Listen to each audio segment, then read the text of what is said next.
तोहफा दे रहा है, लड़के को तोहफे दे रहे हैं, वो तो हकदार है उस दिन। उनके अलावा लड़की के घर वाले बाप को दे रहा है, भाई को दे रहा है। मेरी दोस्ती लड़की के भाई से, मैं दोस्त को दे रहा हूं, अपने साथी को दे रहा हूं कि भाई तेरी खुशी में मेरा तोहफा, ये जायज है, इसे हराम नहीं बनाना चाहिए। इल्ला ही कि ये तोहफे तहाइफ एक रस्म की वो शक्ल इख्तियार कर ले, जैसे हमारे यहाँ एक शक्ल बन गई कि आदमी जब जाता है तो गैर मुस्लिमों के यहाँ कहते हैं शगुन का तोहफा, शगुन डालना कहते हैं, वो उसको जाना वो लाजिमी समझते हैं, शादी में वो देना जरूरी समझते हैं।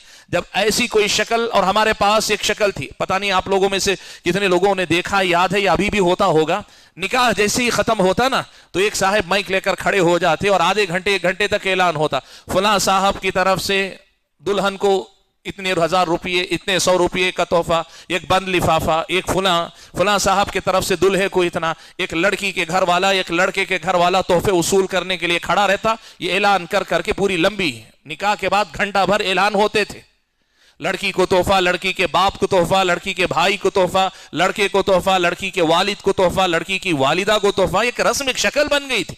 इस शक्ल का खातिमा होना चाहिए था और अल्हम्दुलिल्लाह बहुत हद तक ये खत्म हो गई। लेकिन इसमें एक और पहलू भी है, वो क्या है मालूम?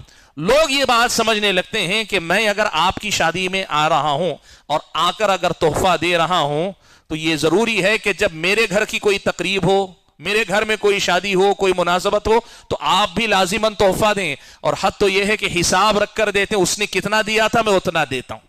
ये सारी खराबियां जहां जन्म लेना, तोहफा मोहब्बत से दिया जाता है। आज मेरे पास इस्तिताअत है, मैं 500 रुपया आपको दे रहा हूं, अल्लाह ने कल आपको इस्तिताअत दी 5000 दीजिए, कल मुझे अल्लाह इस्तिताअत देगा मैं 10 से 50,000 दूंगा, मोहब्बत की बात। लेकिन अगर ये शक्ल रस्मों की बन जाती है, ऐसे तोहफे तहाइफ देना, उसे लाजिमी समझना और देने वाला भी हिसाब रखकर वापस लौटाने की बात करना, यह गलत है, यह गलत।